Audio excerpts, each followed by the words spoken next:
Hello guys, welcome back to my YouTube channel. This is Rijal Mishra. So guys, आज का हमारा topic है जनजाति। भारत की प्रमुख जो जनजाति हैं, भारत की जो जनजाति हैं उनका वर्गीकरण और उनके बारे में आप सबको मैं आज बताने वाली हूँ। तो बिना देरी के हम आप सभी को जनजाति के बारे में बताना स्टार्ट करते हैं और उनकी स्थिति क्या है। उनकी स्थिति के बारे में भी मैं आप सबको बताऊंगी, उनकी समस्याएं भी बताऊंगी।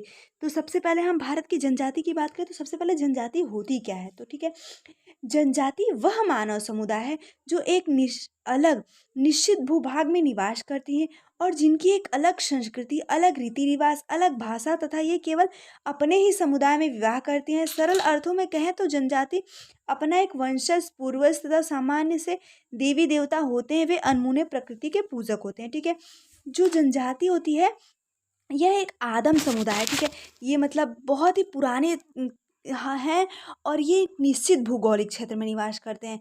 इनकी अलग संस्कृति, अलग भाषा और इनका सब कुछ रहन सहन सब अलग रहता है और ये अपने ही शादी में मतलब अपने ही कास्ट में शादी करते हैं। ठीक है, और इनके एक अलग देवी देवता हैं जिनको टोटम कहते हैं, टोटम होते हैं, कबीला, जनजाति, यही सब होते हैं। ठीक है, तो जनजाति क्या होते हैं? जनजाति ये ऐसे अस्पृश्य जनजाति हैं जो समाज से क्या रहती हैं? अलग रहती हैं।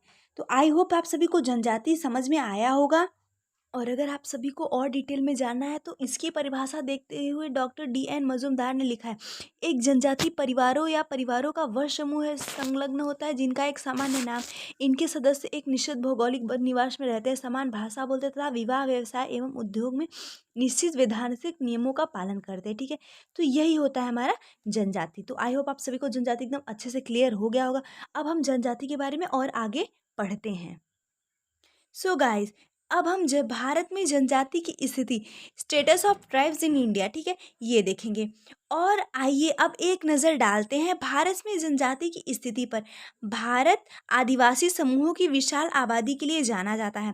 यहाँ 84 मिलियन से अधिक लोग आदिवासी समुदायों का हिस्सा हैं और ये करीबन 50 विभिन्न जनजातियों में विभाजित हैं। भारत की जनजातियों को भौगोलिक आधार पर विभिन्न भागों में विभाजित किया गया है। जैसे पहली हमारी क्या है? मध्य क्षेत्र की जनजाति, जो मध्य क्षेत्र की है। मध्य क्षेत्र के अंतर्गत मध्य प्रदेश, आंध्र प्रदेश, दक्षिण उत्तर प्रदेश, गुजरात, बिहार, झारखंड, छत्तीसगढ़, दक्षिण राजस्थान, उड़ीसा आदि राज्य आते हैं। यहाँ भील, गौड़, संथाल, हो, मुंडा, उराव, कोल, बंजार, मीणा, कोरवा, कोली, रेड्डी आदि प्रमुख जनजातियां निवास करती है। ठीक है, मध्य क्षेत्र के अंतर्गत इतनी जनजातियां निवास करती हैं। ये मध्य क्षेत्र में आएंगे। दूसरा है दक्षिण क्षेत्र की जनजाति। दक्षिणी क्षेत्र के अंतर्गत कर्नाटक, तमिलनाडु, केरल आदि राज्य आते हैं। यहाँ भील, गोंड, टोडा, कोरमा, कडार, इरूला आदि जनजातियां निवास करती हैं। अगला हमारा है द्वीपीय क्षेत्र की जनजाति। द्वीपीय क्षेत्र में अंडमान एवं निकोबार की जनजातियां आती हैं, जैसे सेंटिनलीज, ओंग, जरवा, सोमपेन आदि। ठीक है, ये सब जनजाति द्वीपीय क्षेत्र के अंतर्गत आएंगी। इसके बाद मैं आप सबको डिटेल में एक छोटा सा दिखाती हूँ। जैसा कि आपको इमेज में दिखाई दे रहा है, ये सब जनजातियां हैं। इनका नाम, निवास, वेशभूषा, वाणी सब क्या रहती है? हम लोगों से क्या रहती है? समाज से भिन्न ही रहती है। ये होती हैं जनजाति। अब हम इनकी प्रमुख समस्याओं के बारे में देखते हैं।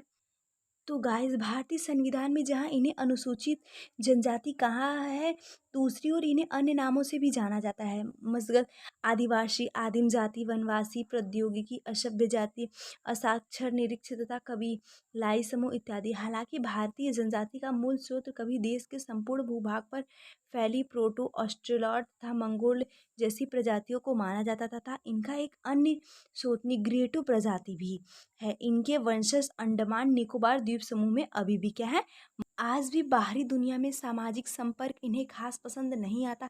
इसलिए आमतौर पर ये जनजाति कबीले या आदिवासी समुदाय ऐसे इलाकों में निवास करती हैं जो औद्योगिक क्षेत्र से क्या होते हैं? काफ़ी दूर होते हैं। ठीक है, और इनकी जैसे मतलब परेशानी समस्या जो है, आर्थिक समस्या, आर्थिक में इनकी अस्थायी निरंतर खेती में समस्या हो जाएगी, जंगल संबंधी समस्याएं हो सकती हैं। ठीक है, ये सब इनकी आर्थिक समस्याएं में आएंगी। ऋणग्रस्तता हो गई। ठीक है, और अगर हम बात करें दूसरी समस्या इनकी सामाजिक है, जैसे बाल विवाह, कन्या मूल्य, युवा ग्रहों का पतन। ठीक है, और उसके बाद इनकी सांस्कृतिक समस्या आएंगी, जिसमें अंतर जाति संस्कृति भिन्नता की समस्या, भाषा की समस्या, धर्म की समस्या, ठीक है। तो स्वास्थ्य की समस्या, शिक्षा संबंधी समस्या, जनजातियों में अनेक समस्याएं हमें देखने को मिल जाती हैं। तो आप आई होप जनजाति के बारे में समझ पाए होंगे। जनजाति एक ऐसा आदम समुदाय है जो समाज से अलग रहता है, जो एक निश्चित भौगोलिक क्षेत्र में निवास करते हैं, सामान्य भाषा बोलते हैं। इनका खान पान, रीति रिवाज सब कुछ हमारे समाज से क्या रहता है, भिन्न रहता है। ये अपनी ही जाति में विवाह करते हैं और तथा ये अपनी संस्कृति, भाषा और इस सब को से लेकर मतलब खुद को हम लोगों से क्या करते हैं, अलग समझते हैं। ये एक तरह से अस्पृश्य जातियाँ होती है, ठीक है।